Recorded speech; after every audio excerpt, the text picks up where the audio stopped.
오늘 아마 말씀에 대해서는 오늘 마지막 시간이 되지 않을까 싶습니다.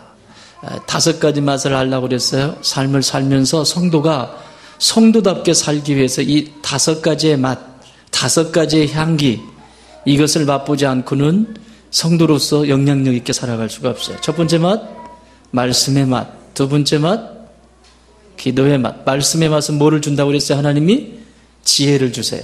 여러분 말씀 가까이 해보세요. 하나님이 지혜를 주시나 안 주시나. 꼭 바보 같은 일하고 멍청하게 뒤로 넘어져가지고 다치는 경우가 왜 그래요? 말씀이 없기 때문에 그래요. 하나님의 말씀은 지혜입니다. 그래서 잠언 기자는 지혜의 근본이 여호와이시다 이렇게 말씀해요. 하나님의 말씀을 통해서 우리에게 지혜를 주세요. 여러분 이게 이 수없이 많은 학위를 가지고 있는 사람과 비교가 될 수가 없어요. 말씀은 지혜를 주세요. 자, 그 다음에 기도의 맛을 알아라. 기도의 맛은 뭐를 주신다고 그랬어요? 하나님이 그에게 능력을 부어주세요. 세상을 살아갈 수 있는 지혜를 가지고 능력 있게 살아가는 거예요. 지지 않아요. 기도의 사람은 넘어지지 않습니다. 기도의 사람은 시험에 빠지지 않습니다. 1시간만 기도해라. 나를 위해서. 예수님 마지막 말씀하시죠. 십자가 앞에 두고. 왜 그래요? 뭐라고 말씀하세요? 시험에 빠지지 않게 기도하라 그러잖아요. 기도하지 않는다? 이유 없습니다. 시험에 빠지게 되어 있습니다. 어떤 시험이든지 걸립니다. 어떤 사람. 그 시험에 빠지게 되어 있어요. 자, 그 다음에 무슨 맛을 알라? 찬양의 맛을 알라. 이 찬양은 하나님을 높여드리는 거예요. 흥얼흥얼 그냥 찬양을 따라해요. 저희 어머니가 좋아하시는 찬양. 태산을 넘어 험곡에 가도 빛 가운데로 걸어가면 하늘의 영광 나의 맘속에 차고도 넘쳐 할렐루야를 힘차게 불러 영원히 주를 찬양하리. 89 되신 저희 어머니가 제일 좋아하는 찬양이에요. 지난주 월요일 날 뵙고 왔어요. 만날 때마다 소녀 같아.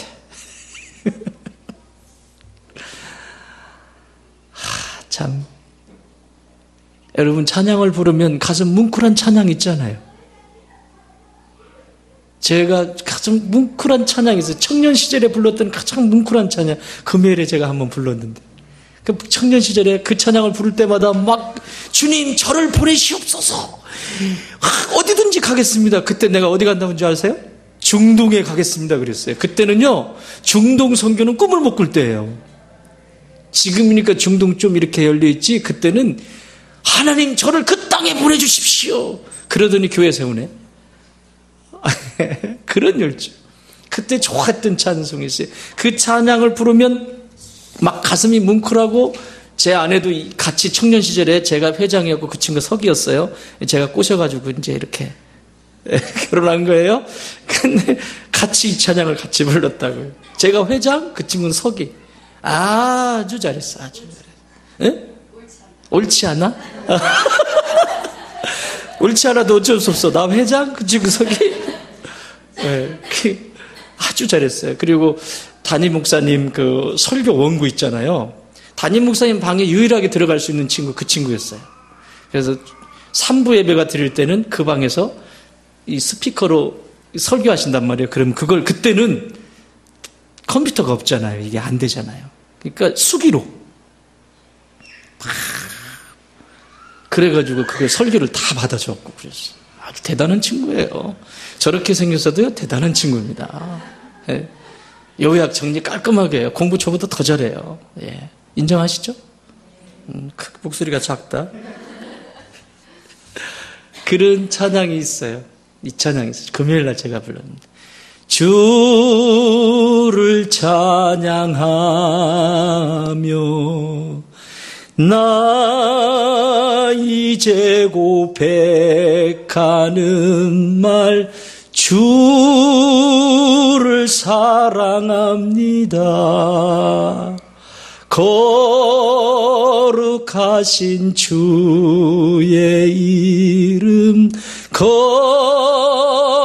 거룩하신 주의 이름 주 주의 이름 높이 올리세.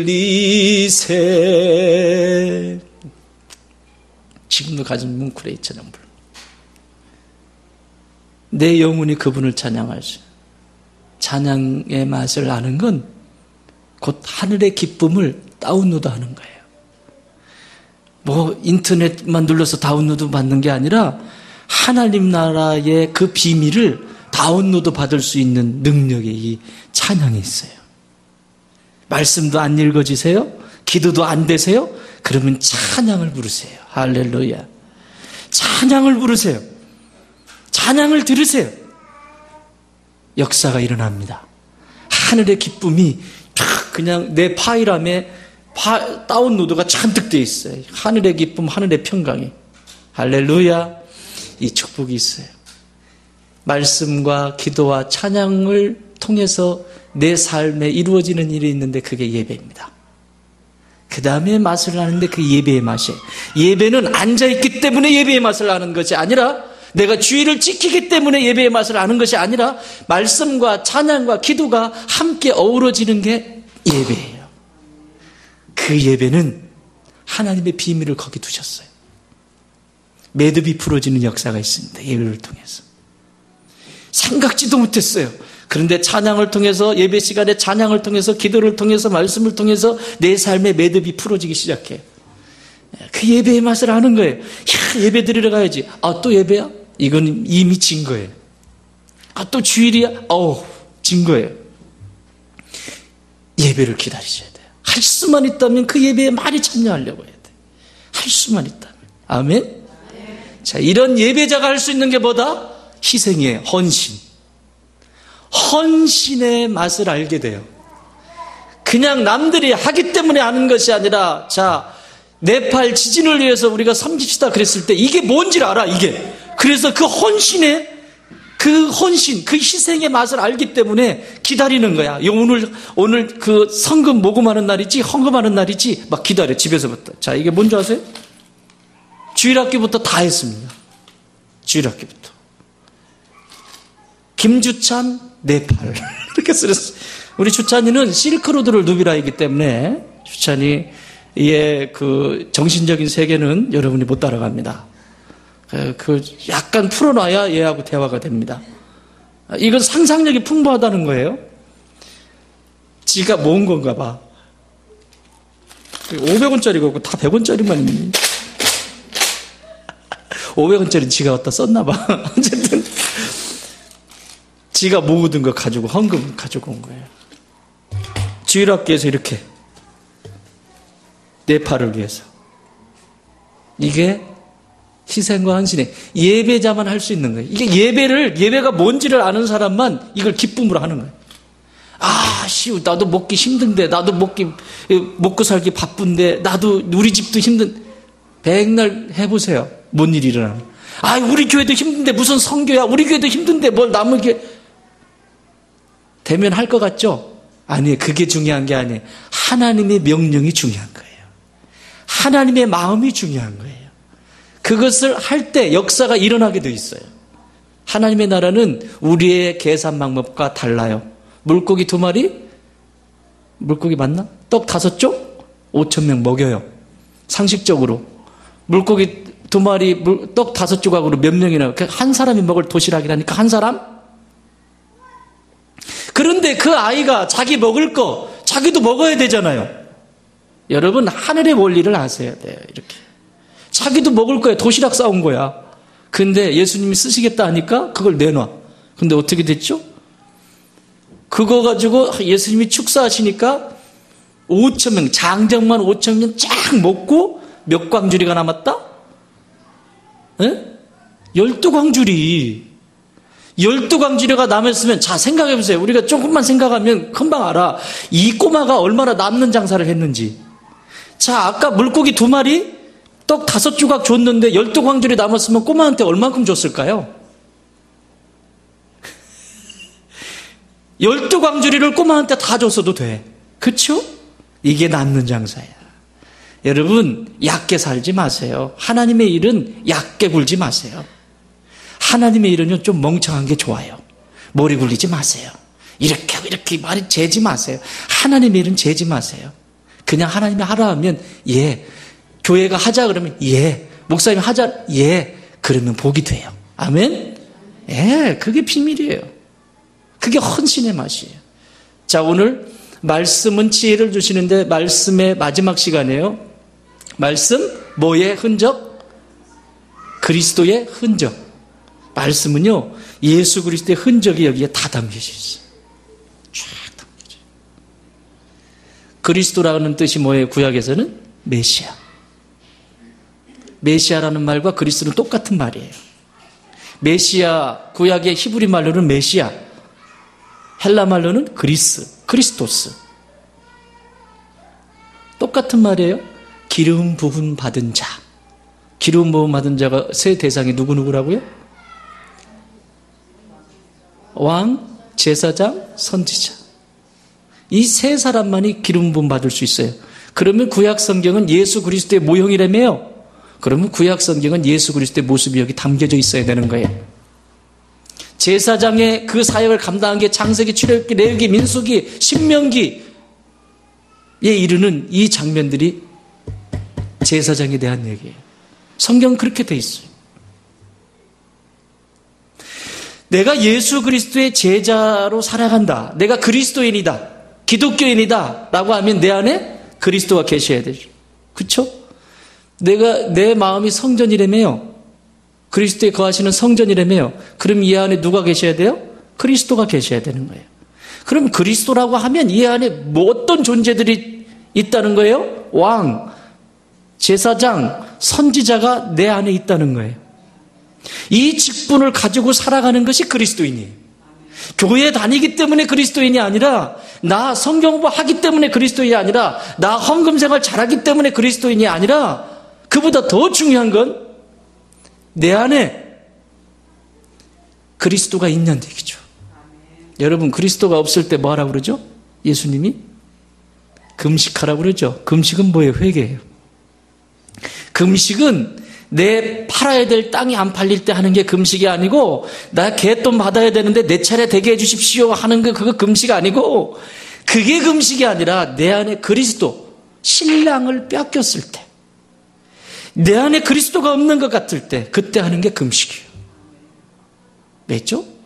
그걸 잃어버리면 다 잃어버린 거기 때문에. 그거 잃어버린 상태에 지식 주시고, 그거 잃어버린 상태에 물질 갖고, 그거 잃어버린 상태에 아무리 잘 살아도 그리스도인이 아니란 말입니다. 그래서 언제든지 예수님을 버릴 수 있어요. 내게 불리해지고 어려워지면 예수 그리스도를 버릴 수 있어요. 내 편한 대로 언제든지 선택할 수 있습니다. 자, 그러면 말씀은 그리스도의 흔적이에요. 그러면 내 안에도 흔적을 가져야 되겠죠.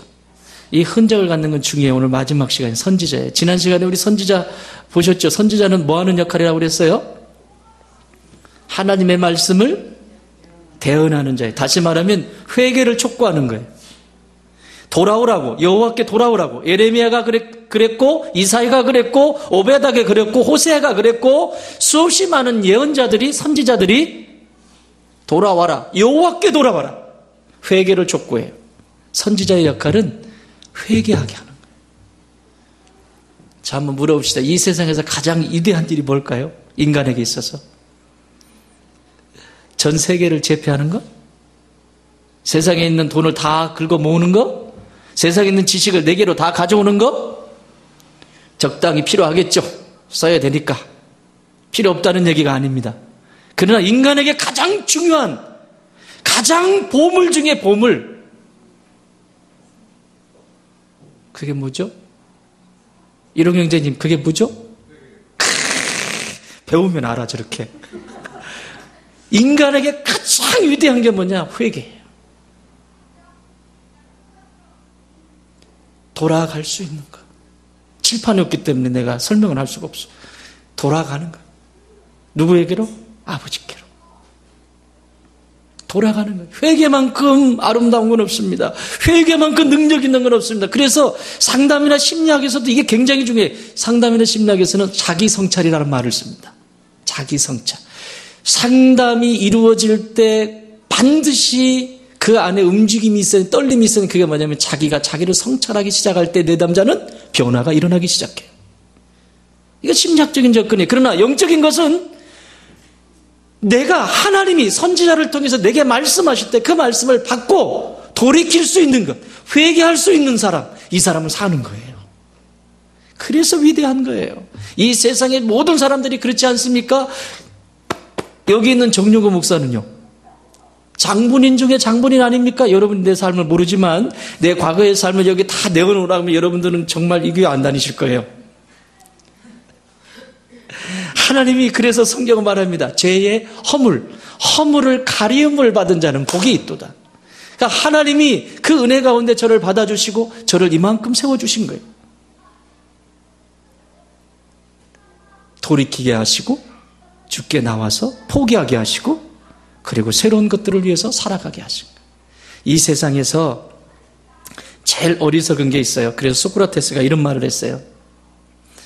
수치에 대해서 이런 말을 했어요. 아무것도 모르는 것이 수치가 아니라, 아무것도 모르는 것이 수치가 아니라 배우지 않으려고 하는 것이 수치다. 자기는 다 한대. 배우지 않으려고 하는 것만큼 큰 수치는 없습니다. 그래서 인생이 수치스러운 인생이 되는 거예요. 아무리 많은 것을 가져보십시오. 수치스러운. 하나님이 말씀하세요. 네가 나를 존귀히 여기면 나도 너를 존귀히 여길 것이요. 네가 나를 존귀히 여기지 아니하면 나도 너를 존귀히 여기지 아니하리라. 수치스러울 수밖에 없어요. 인생이 아무리 화려한 것 같지만 별거 아니에요. 사랑하는 여러분, 그리스도께 배우십시오. 하나님의 말씀을 통해서 배우십시오. 무엇이든지 배우려고 하는 노력을 하십시오. 하나님이 말씀하시는 말씀을 붙들고 배우려고 해야죠. 여러분, 목사는 누가 만들어? 크게 얘기해봐요. 누가 만들어요? 목사님, 훌륭한 목사님, 좋은 목사님 누가 만들어요? 성도. 그러지 말고 1인칭을 써. 누가 만들어요? 내가 만들어. 내가. 그치요? 이 세상에 하나님의 역사를 이루어가는 목사님들은 누가 만들어가냐면 성도들이 만들어가요. 말씀 한 절을 탁 해가지고요, 보세요. 탁 해가지고요, 맛있게 요리를 해가지고 딱 올라왔어요. 근데 막 눈이 막 번쩍번쩍해. 여러분들처럼 지금 무슨 말씀을 하실까 이래요. 그러면 제가 대충 해가지고 여기 올라올까요? 그런데 반대로 딱 진짜 열심히, 제 설교는 딱 끝나자마자 벌써 시작이 되거든요. 오늘 끝나자마자 다음 주 설교가 돼요. 내 생각 속에 모든 것이 이렇게 움직여요. 그냥 자동이야. 이제는 착착착 움직여. 그런데 지나가는 것도 그냥 지나가지 않아. 그게 다. 그래서 딱 준비를 하는데 눈이, 무슨 눈? 시장에 가면 무슨 눈 있죠? 그러면 제가 그걸 몇 번 경험을 해. 올라와서 몇 번 경험을 하면 그 다음부터 제가 열심히 준비할까요? 이래도 대충 저래도 대충. 이거 바꿔 말해도 이게 지금 이해가 잘 안 되나 본데, 여러분 자녀들이 자꾸 엄마가 정성을 다해서 음식을 만들어주는데 대충 먹으면 안 먹고 끄적끄적 되면 만들어주고 싶어요? 그냥 해야 되니까 의무감에서 간식은 만들어주지만 내가 노력을 막 어떻게 해가지고 좋은 거 있어, 지나가다가 뭐 레시피 같은 거 보고 야 이거 해가지고 해주면 좋겠다 이런 거 하나요? 안 해. 사다 주고 어디 그냥 치킨 시켜서 갖다 주고 뭐 이러지. 자기가 손수 막 하기차게 만들어가지고. 근데 어떤 아이는 하기차게 엄마가 만들어. 엄마 어떻게 이런 모양을 만드셨어요? 정말 먹기도 아까워요. 막 이러면 막 팔 걷어붙이고 난 다른 것도 할 수 있다 막 이제 이렇게 되는 거지. 엄마도 아이가 만드는 거예요. 부모도 아이가 만드는 거예요. 아이의 그 재롱, 그 모습을 통해서 부모가 되어져 가듯이 영적인 아비도 영적인 어미도 그렇게 되어져 가는 거예요. 지금처럼 이 자세 참 좋아요. 예, 딱 눈에서 막 빛이 나잖아요. 지금. 너무 좋아요. 그래서 성도는 이 땅을 살아가면서 영적인 근육을 키워가는 겁니다. 계속해서 근육을 키워나가요. 근육을 키우지 않으면 금방 쓰러져요. 영적인 맷집이 없습니다. 몸도 근육이 없으면 어떻죠? 툭 밀면 폭 떨어져요. 영적인 근력이 없다. 그러면 어떤 사람들이 지나갑니다. 어떤 사람들이 하는 말, 어떤 사람들이 하는 눈빛, 어떤 사람들이 하는 행동, 어떤 사람들이 줄줄이 하는 그것 가지고 시험 빠지는 거예요. 시험에 들어. 이건 뭐죠? 근력이 없다는 얘기예요. 내 안에 말씀이 없고 내 안에 기도가 없고 내 안에 찬양이 없다는 얘기예요. 내 안에 예배가 안 된다는 얘기예요. 그건 누가 어떻게 했기 때문에 아니라 내 안에 영적인 근력이 없다는 얘기예요. 몸에 근력이 없듯이 마음의 근력, 영적인 근력이 없다는 얘기입니다. 세상에 나가보세요. 어떤 사람들 많이 자빠져 있습니다. 누가복음 17장에 보면 예수님 앞에 나왔던 10명의 문둥병자가 있습니다. 몇 명요? 10명의 문둥병자. 예수님 앞에 고쳐달래요. 문둥병은 못 고쳐요. 그 시절에. 지금이야 격리시키자 약물로 해가지고 이렇게 되잖아요. 지금 못 고쳤어요. 그때는 그냥 죽는 거예요. 살 떨어지고 눈 빠지고 그러다가 그냥 가는 거예요. 그러니 이건 죽음이잖아요. 그리고 문둥병자가 50m 전방에서 나는 문둥병이 부정하다 해야지 25m 이만큼 와가지고 나 문둥병에 걸렸어 이러면 그 사람은 돌로 쳐서 죽여도 할 말이 없어요. 그런데 이 10명의 사람들은 자신의 생명, 목숨을 걸고 이래도 죽고 저래도 죽는 거잖아요. 그러니까 예수님이 지나가신다는 소리를 듣고 사마리아 땅에 들어가는 소리를 듣고 소문을 듣고는 예수님께 달려나가 버린 거예요. 자, 이거 돌로 죽어야 될 일이죠. 근데 예수님이 아서라 딱 하고 그들에게 처방전을 내리는데 거기서 바로 고쳐주지 않아요. 제사장에 가서 보여라. 자, 믿음으로 시작해요. 가요. 근데 제사장에게 가다가 중간에서 10명이 다 깨끗함을 받습니다. 옆에 있는 한 아이가 한 사람이 상대의 얼굴을 보면서 너 얼굴 괜찮아. 너 괜찮아진다. 신기하다. 너도 그래. 서로 가마. 입체적으로 보자고요. 왜 이러세요? 표정이 뭐지? 입체적으로 보자고. 막 서로가 좋아가지고 막 번쩍번쩍 뛰는 거예요. 근데 문제는 다 나았어요? 다 나았는데 결과는 한 사람만 예수님께 나옵니다. 한 사람만. 그 한 사람만 예수님께 나와서 무릎을 꿇고 감사하다고. 나를 이렇게 치료해줘서 고맙다고. 감사하다고. 하나님의 사람이 되는 거예요. 나머지 9은요? 나머지 9은 어디 있느냐 예수님 말씀하세요. 지금 나머지 9 저기 쌀거리고 다니는 분들 많습니다. 이 세상에. 하나님이 주신 은혜가 더 커야 되는데 그 은혜가 크질 않아. 나를 구원하신 십자가의 그 고통을 통해서 나를 낳으신 그 은혜, 그 구원이 너무 큰데 그것보다 더 좋아요. 그래서 그 9명은 지금 밖에 지금까지도 보이세요 여러분? 오늘 오시다가 보셨어요? 지금도 여기 돌아다니고 계십니다. 신앙이 이러면 안 돼요. 예수님이 또 속상하세요. 속상하세요. 사랑하는 여러분, 제사장이라고 하는 것은, 내 안에 제사장이라고 하는 것은, 제사장이 있다는 건 어떤 거라고 그랬어요? 긍휼한 마음을 가지고 중보하는 자라고 그랬어요. 어떤 문제를 보면 왜 저래, 왜 이래, 이래가 아니라 그것을 가지고 예수님 앞에 나가서, 하나님 앞에 나가서 기도하는 중보자, 가슴에 품고 책임감을 가지고 고통을 가지고 애통하는 마음으로 기도하는 사람, 그게 제사장이에요. 내가 그리스도인이다 라고 하면 그런 고통스러운 그런 애통하는 마음으로 중보할 수 있는 자세. 세상이 교회를 욕해요. 좋은 땅 교회가 왜 그렇다니, 요즘 오늘날 교회가 왜 이렇다니, 아이고 그 정용구 목사 아주 그냥 재수없어, 왜 그런데니. 그럴 때 여러분들은 틀림없이 그렇게 하실 거예요. 말 섞지 마세요. 세상의 교회에 대해서 욕할 때 교회는 뭐예요? 예수 그리스도의 몸이에요.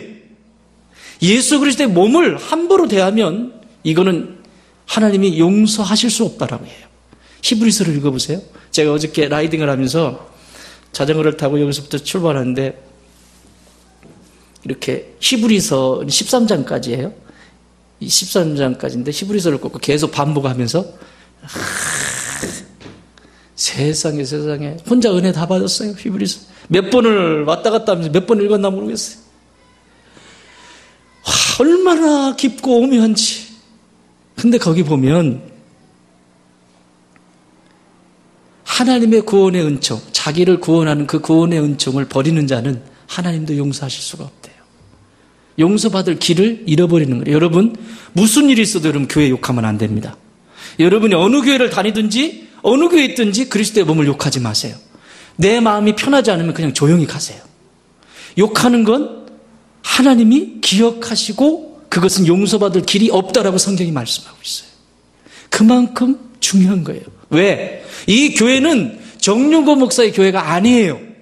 이 교회의 머리는 예수 그리스도이기 때문에 그래요. 내가 구원받았잖아, 그분을 통해서. 근데 교회를 욕하면 되겠어요? 안 돼. 제사장의 심정으로 중보하든지 그래도 안 되면 조용히 가세요. 하기는 뭐 중보하고 기도할 것도 없고 그냥 움직여버리지만 중보하라고 애끓는 마음으로. 자, 또 왕이라고 하는 것은 뭐라고 그랬어요? 왕은 본이 되어야 된다고 그랬어요. 내가 그리스도인이다 그러면 왕권을 가지고 사는데 모든 사람의 본이 되는 거예요. 가정에서는 부모로서 본이 되어지고 본이 되는 거예요. 본. 배울 게 있어야죠. 배울 게 없어요. 아이들이 방향을 잃어버려요. 본이 되라고 그랬어요. 자, 선지자는 회개하는 거라고 그랬어요. 그렇다면 오늘은 선지자에 대한 얘기인데 마지막 정리할게요. 선지자로서 내가 살아갈 때 지켜야 될 것이 있습니다. 두 가지만 기억하세요. 선지자직을 잃어버리지 않고 능력 있는 선지자의 삶을 살아갈 수 있는 것. 그게 어떤 사람입니까? 따라합시다. 선지자를 죽이지 마라. 선지자를 죽이지 마라. 여러분 내 안에 선지자가 있는 거 알죠? 오늘 9절 한번 읽어보세요. 9절 시작.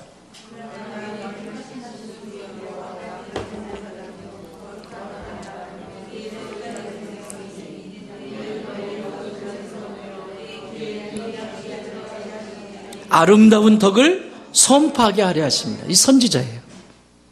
선지자. 여기에 왕, 제사장 다 있잖아요. 선지자. 선지자를 죽이지 마라. 좀 이해가 필요해요. 역설적인 말인데. 구약의 선지자는요, 유일하게 왕과 제사장을 책망할 수 있는 존재입니다. 우리가 지금 이전에 왕과 제사장에 대해서 배웠죠? 왕이 잘못할 때 선지자는 책망할 수 있고 제사장이 잘못할 때도 선지자는 책망할 수 있습니다. 왜죠? 선지자는 하나님의 말씀을 받아서 가감하지 않고 있는 그대로 누구 눈치 보지 않고 그대로 선포합니다. 그래서 목숨을 건 거예요, 선지자는. 여러분, 우리가 그리스도인으로 살 때 이런 각오와 결단이 있어야 돼요. 때로는 진짜 내가 이거 다 포기하고도 붙잡을 수 있는 예수. 뭐 그런 게 있어야지. 조금 싸우면 안 될 것 같으면 합리화하고 그리고 거기에 섞여버리고 뭐 이건 뭐 다치는 거죠. 선지자는 하나님의 말씀을 받아서 그걸 그대로 가감없이 전해. 그래서 유일하게 왕과 제사장을 책망할 수 있는 거예요. 하나님의 입장에 서 있는 거 있죠. 여러분 영어 속담에 이런 속담이 있어요. 입장을 바꿔놓고 생각해보는 사람 아름답다. 입장을 바꿔서 생각하는 사람은 아름답다. 입장을 바꿔 생각해봐. 제가 네이티브 스피커 발음으로 한번 해볼게요. Put yourself in my shoes. 신발을 한번 바꿔 신어봐 이런 뜻이거든요. Put yourself in my shoes. 신발을 바꿔 신어보면 내가 신발이 250이면 270을 신어보면 알고 230을 신어보면 내 발이 얼마나 불편한지를 안다는 거예요. 선지자가 된다는 것은 입장을 바꿔놓는 거예요. 자, 이렇게 얘기하면 이런 얘기예요. 참, 입장 바꿔놓고 좀 생각하는 사람이 있어야지, 이 세상에. 입장 바꿔놓고 생각해 보세요. 막 서로 그러잖아요. 서로 잘난 척 하잖아요. 이것 때문에 또 싸우잖아요. 이건 그 얘기가 아니에요. 그 정도의 성서에서 그 정도의 얘기가 아니에요. 입장 바꿔서 선지자가 입장 바꿔놓는다는 것은 어떤 입장이냐면 인간 선지자지만 하나님의 입장에 있는 거예요. 언제나. 사건이 일어나면, 어떤 상황이 일어나면 하나님의 입장에서 조망하는 거예요. 이게 입장 바꿔놓고 보는 거예요. 그 유명한 1800년 후반, 1900년 초반에 사역하셨던, 여러분 아실 거예요. 찰스 셀던 목사님 아세요 혹시? 책 이름 하면 알걸 아마? 이것도 네이티브 스피커로 제가 한번 해줄게요. 책 원전이니까. What would Jesus do? 예수님이라면 어떻게 하셨을까? What would Jesus do? 이런 상황에서 예수님이라면 어떻게 하셨을까? 이런 상황에서 하나님이라면 어떻게 하셨을까? 선지자는 입장을 언제나 하나님께 맞추는 거예요. 여러분, 여러분의 삶의 자리에서 어떤 상황이 일어날 때 너도 아니고 나도 아니고, 이건 일반적인 상담이에요. 상담에서는 너와 나, 상담가와 내담자가 서로 움직이는 일반적인 상담이에요. 상담자와 내담자 둘이서 보고 하고는 거예요. 네 입장이 내보고 내 입장이 내보고 맨날 아버지 입장 내보고 아들 입장 내보고 요것만 하는. 그러나 기독교 상담은 그게 아니에요. 그거 플러스 하나님이시라면 당신을 지금 어떻게 보고 계실 것 같습니까? 하나님이 지금 당신을 어떻게 보고 계실 것 같습니까? 하나님이 지금 당신에게 어떻게 하시기를 원하실까요? 성도는 선지자의 직분을 가지고 살아가는 사람들이에요. 그래서 언제나 어느 사건, 고통의 시간이든 문제가 일어날 때 너와 나도 아니고 하나님이시라면 하나님이 지금 이런 상황에서 이 사람을 어떻게 보고 계시고 나에 대해서 어떻게 보고 계실까? 이렇게 받아들이는 사람, 이 사람이 선지자예요. 선지자의 직분을 가지고 살아가는 사람이에요. 하나님의 입장에서 생각하십시오. What would Jesus do? 예수님이라면 어떻게 하셨을까? 여러분, 이 책은 꼭 사서 읽으세요. 고전 중에 고전. 그냥 책꽂이 하나는 있어야죠. 이런 책 하나는. 다른 건 안 읽어도. 예수님이라면 어떻게 하셨을까? 그러면요, 생각이 달라져요. 그러면 방향이 잡히기 시작해요. 선지자로서 예수님에게는 예수 그리스도의 예수님이 제사장이시면서 완전한 제사장이시면서 완전한 왕이시면서 그분은 완전한 선지자이셔야 되는 거죠. 그렇죠? 선지자로서 슬퍼하시는 장면이 있습니다.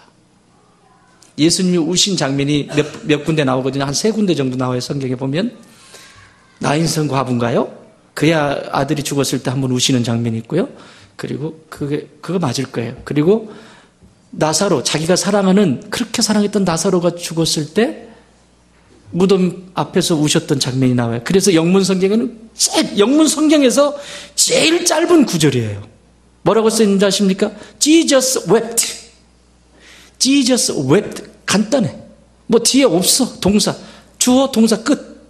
Jesus wept. 얼마나 짧은 말씀이지만 예수님의 그 고통스러운 그 마음이 거기에 담겨져 있어요. 오늘날 안 그럴까요? 예수님 없이 죽어가는 영혼, 그 영혼 보면서 이런 눈물, 이런 애통이 내 안에서 일어나야 되는 거예요. 그러지 않으면 나는 죽은 거예요. 내 안에 이것을 깨워야 돼요. 선지자를 살려야 돼요. 예수님이 가슴 아파하는 장면이 있는데 마태복음 23장 한번 찾아보세요. 마태복음 23장 37절.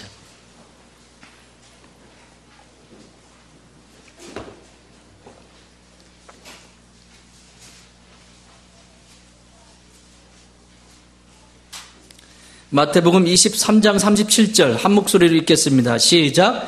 예루살렘아 예루살렘아 선지자들을 죽이고 내게 파송된 자들을 돌로 치는 자여, 암탉의 그 새끼를 날개 아래에 모음같이 내가 네 자녀를 모으려 한 일이 몇 번이더냐. 그러나 너희가 원하지 아니하였도다.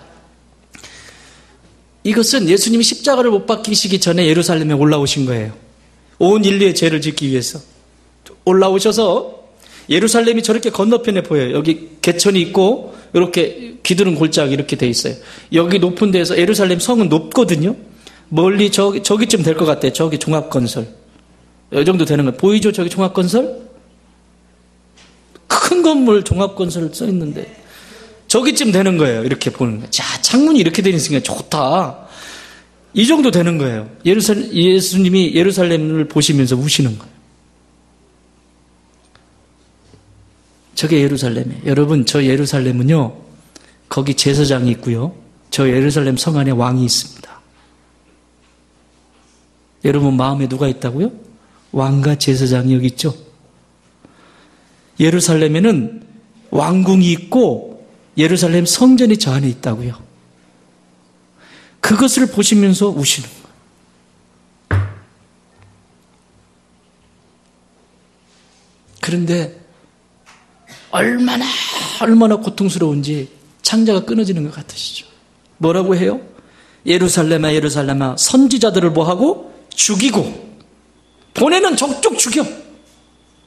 구약의 시대는요, 선지자를 보내면 족족 죽여. 심지어 세례 요한, 예수님 바로 전인 세례 요한까지 죽이잖아요. 그러니까 보내는 족족 다 죽여. 그리고 돌로 치고, 내가 너희를 날개 아래 품으려고 한 게 도대체 몇 번이냐. 수없이 많이 그렇게 봐주려고 해도 계속해서 죽여버리는 거예요. 무시해버리는 거예요. 이걸 무슨 무시라고 그러지? 개무시, 소무시? 무시하는 거예요. 이게 이때만 있을까요? 아니에요. 아이가 클 때는 아픕니다. 많이 아픕니다. 이번 주에도, 지난주에도 아픈 아이들이 있었죠. 우리 교회도. 우리 저기 한결이도 아팠고, 또 누구 아픈 애 없었어요? 한결이가 제일 아팠구나. 몇 주 갔어요. 지금도 약간 컨디션이 그래요. 저렇게 아프고 나면 아이가 쭉 커버려요. 쭉 커버려요. 그런데 40이 넘어서 아픈 거는 크기 위해서 아픈 것이 아니라 죽기 위해서 아픈 겁니다. 점점 이제 몸이 쇠약해진다는 거예요. 한번 앓고 나면 몸이 확 쳐져버려요. 어린아이는 아프면 성장하는 거지만 어른은 아프면 이제 더 늙어간다는 얘기예요. 그러나 염려하지 마세요. 여러분, 영혼은 그렇지 않아요. 영혼은 내 삶의 자리에서 아프면 아픈 만큼 성장하게 돼 있어요. 왜냐하면 그게 선지자예요. 내 안에서 쓴소리, 내 안에 쓴 약, 그것을 먹게 되면서 성장하게 됩니다. 선지자가 내 안에, 내 속에 선지자가 살아있어야 돼요. 이 선지자가 죽으면 내 안에 있는 이 왕이 되고자 하는 것, 제사장이 되고자 하는 것, 이 특권의식만 자라기 시작합니다. 우리 안에 이 선지자, 내 마음속의 선지자는 너무너무 중요해요. 근데 이 선지자를 죽여요. 자, 설명드릴게요. 여러분 가정의 선지자가 누굴까요? 가정이라고 한번 따져봅시다. 배우자, 선지자입니다.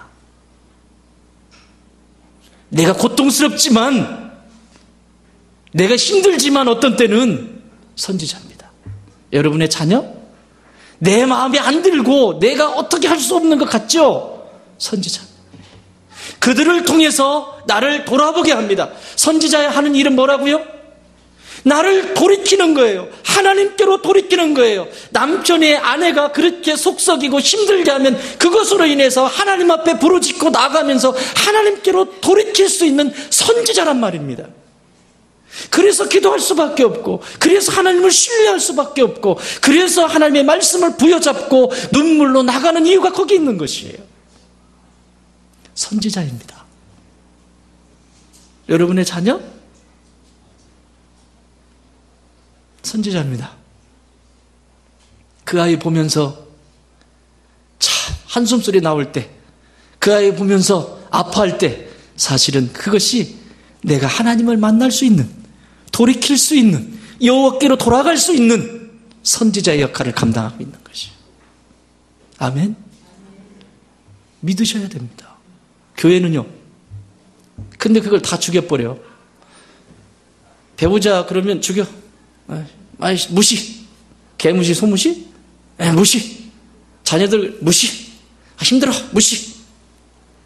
그러는 동안 선지자의 음성은 점점 멀어지고 내 영혼의 제사장과 왕은 시들시들 죽어가고 진짜 왕이 드러나지 않고 가짜 왕이 드러나기 시작해서 나를 힘들게 만들어갑니다. 이 동화책으로 써도 재밌을 것 같은데 동화를 한번 써봐야 되겠다 이거. 내 안에 그리스도. 재밌을 것 같아요. 한번 써. 교회는 안 그래요?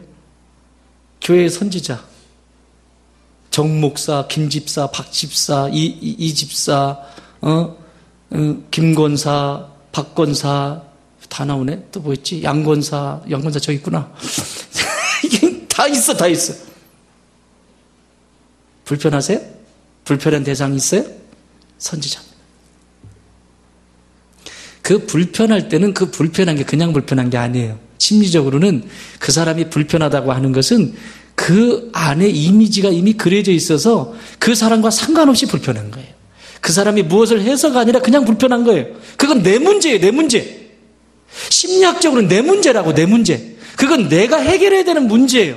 그냥 불편해요. 저 사람이 나한테 여러분 전철 타고 가면서 그런 거 경험 안 보셨어요? 전철 타고 가는데 괜히 저 사람과 내가 상관이 없어. 근데 괜히 그 사람 쳐다보면서 재수없어. 기분, 경험 안 해보셨어요? 그거 누구 문제? 내 문제. 왜 내 문제를 가지고 왜 타인의 탓을 하냐고요. 내 문제예요. 적어도 여러분 좋은 땅 교회 다니시는 여러분들은 교회 속에서 그런 대상들이 나타날 때 뭔가 불편한 대상이 나타날 때 그거 누구 문제다? 내 문제다. 또 두 번째는 그 사람들은 뭐다? 내 선지자다. 따라합시다. 내 문제다. 내 선지자다. 아멘? 나에게 돌이킬 수 있도록 여호와께로 돌이킬 수 있도록 선지자의 역할을 그분들이 하는 거예요. 그분들도 힘들어. 나 키우느라고. 목사는 누가 키우신다고 그랬어요? 여러분들이 키우세요. 여러분들이. 그러니까 여러분들이 속 썩이셔도 저는 여기서 주구장창 울고 있는 거예요. 그러면서 저는 커져요. 영적으로도 커지고 맷집도 더 단단해지고 그리고 하나님의 나라를 위해서 더 비전을 제시하고 그리고 갈 수 있는 거예요. 무엇이든지 다 선지자이면. 근데 그것이 원망의 대상이거나 그러면 탓하기 시작하고 왜 저 모양이니? 대답이 없습니다. 사랑하는 여러분 기억하십시오. 그가 바로 선지자입니다. 한번 따라해 볼까요? 선지자가 살아야 내 영혼이 산다. 뭐 슬로건 같아. 뭐 아버지 학교 슬로건 같은데. 선지자가 살아야. 한 번 더. 선지자가 살아야 내 영혼이 산다. 나에게 쓴소리를 해주고 내게 아픈 모습을 보여주고 내 안에서 그것을 갈등의 요인을 일으키는 이 모든 것은 선지자입니다. 나를 성장시키게 하는 선지자입니다. 지금도 그렇게 내게 말씀하시는 거예요. 그 선지자가 죽으면 나는 소망이 없습니다. 여러분 구약의 이스라엘 역사 속에서 선지자가 죽잖아요. 선지자들이 다 사라지잖아요. 400년이라는 시간 동안 말라기 선지자를 끝으로 400년 동안 그 400년이 암흑의 시절이었어요. 이건 내 안에도 동일하게 일어난다고. 선지자가 죽으면 나는 소망이 없는 사람이에요. 누군가가 나에게 쓴소리 해줄 때 감사하세요. 고맙다고. 나를 보게 해주셔서 고맙다고. 그분들이 스승이에요. 뭐 꼭 꽂아줬는데 그분들이 스승이에요. 나를 나댈 수 있도록. 조금만 건드리면 아빠 죽는다고 뒤집어 엎고 내가 이 교회 아니면 다닐 데가 없냐? 내가 너 보려고 내가 이 교회 나오냐? 아이고 참. 그렇게 사는 거예요. 자, 이 얘기만 하고 마칠게요. 두 번째 얘기 그냥 없는 걸로 합시다. 두 가지 다 얘기하려고 그랬는데. 토끼와 거북이의 이야기가 있죠. 동화에. 토끼와 거북이의 차이가 뭐죠? 제가 일부 예배 때 이 얘기를 했더니 어느 분이 손을 번쩍 들더니 한번 물어볼게요. 여러분한테도. 여러분, 토끼와 거북이의 차이가 뭐죠? 예? 뭐라고? 속도 차이. 자, 아까 제가 물었더니, 일부 때 물었더니 어느 분이 손을 번쩍 들더니 이래요. 토끼는 두 발로 뛰고, 거북이는 네 다리로. 나는 순간 토끼가 두 발로 거는 줄 알았어. 근데 이 동화책을 너무 많이 봐가지고, 동화책에서는 토끼가 이렇게 뛰는 걸로 나오잖아요.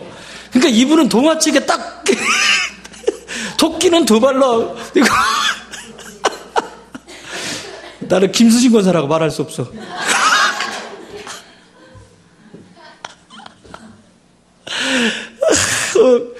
그래요. 속도 차이 나죠. 근데요, 두 거북이와 토끼에 큰 차이가 있어요. 거북이는 느린데요. 목표를 설정한 그것만 보여요. 거북이 눈에는. 느리지만 그것만 보인다고. 저 꼬린 점. 그러니까 주구장창 옆에 와가지고, 야, 너 그렇게 달래가지고 그거 언제까지 갈래? 막 이래도 상관없어. 난 저기까지만 가면 돼. 야, 아이고, 전 진짜 며칠 걸리겠다. 막. 목표.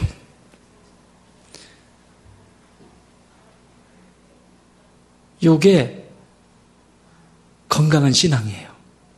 성도는 누가 뭐라고 해도 내가 천국 시민으로 천국 길을 걸어가는 사람이라면, 천국의 그 순례의 길을 걸어가는 여정에 있는 사람이라면 누가 뭐라는 거 중요하지 않아요. 하나님의 교회, 하나님의 몸된 교회와 하나님의 나라를 위해서 그것이 목표. 하나님의 교회가 어떻게 하면 더 건강할까? 그거면 돼. 누가 뭐라고 하는 소리 중요하지 않아. 진짜 이런 사람들이 있어요. 주변에 있는 사람들은 중요하지 않아, 얘기가. 그냥 그거면 돼. 근데 토끼 가다가 거북이는 목표의식이 분명해요. 목표가 중요하다면 토끼는 주변에 있는 경쟁자가 중요해요. 경쟁자가 있냐 없냐. 두리번거리는 거예요. 여러분, 경쟁자가 없으니까 있을 때는 어땠어요? 거북이가 옆에 있을 때는 막 달려가잖아요. 근데 나중에 안 보이니까, 한참 왔는데 안 보여. 안 보이니까 어떻게 되죠? 찾아나요. 이런 신앙인이 있어요. 누가 뭐라고 하는가. 끊임없이 주변의 경쟁자들. 인생을 살아가도 끊임없이 경쟁자들. 목표를 잃어버려요. 결국 하나님이 주시는 유업을 받지 못해요. 이 땅에서도 못 받고 이후에도 못 받아요. 꼬린 지점까지 가야 될 거 아니에요. 그러다가 가다가 경쟁의식으로 늘 살아가니까 신앙생활 하다가도 누가 뭐라고 하면, 그래, 니나 그게 잘 다녀라. 그리고 또 휙 가. 그래, 아이고, 참, 그래, 잘 될 거다. 휙. 결국엔 다 놓쳐버리고, 고린 지점을 향해서 가야 될 성도에 마땅한 신분인데, 그걸 놓쳐버려요. 사랑하는 여러분, 내 안에 선지자가 살아있어야 되는 이유가 여기 있는 거예요. 주변에 있는 사람들은 경쟁자가 아니에요. 자, 옆에 분에게 인사해. 당신은 선지자입니다. 시작. 한 안 하신 분한테 시작. 선지자입니다. 선지자예요, 선지자. 경쟁자가 아니에요. 우리는 이 땅을 살아가는 그리스도인으로서 하나님 한 분 모시고, 아버지 한 아버지 모시고, 형제 자매로 우리가 부름을 받았다고요. 경쟁자가 아니에요. 서로가 선지자의 역할을 해주고, 함께 힘을 실어주고, 목표를 향해서 함께 나아갈 수 있도록 조금만 힘내, 조금만 가면 돼. 저기까지만 가면 돼. 함께 격려하고 위로하는 믿음의 길을 걸어가는 하나님의 사람들인 것이에요. 사랑하는 여러분, 내가 그리스도인이라고 하는 것, 기독교인이라고 하는 것은 내 안에 왕처럼 궁휼한 마음을 가지고 살고, 제사장처럼 궁휼한 마음을 가지고 살고, 왕처럼 언제나 본이 되어지고, 실수할 수 있겠지만 그 본이라고 하는 걸 놓치면 안 돼. 그리고 선지자처럼 언제나 돌이킬 줄 아는 믿음의 자녀들이 되어서, 성경에 남아있는 에레미야가, 이사야가 그랬듯이, 예수 그리스도의 흔적을 남겼듯이, 바울 사도가 그 흔적을 남겼듯이, 저와 여러분이 하나님 나라의 흔적을 남기는, 그리스도의 흔적을 남기는 믿음의 자녀들이 되길 주의 이름으로 축원합니다.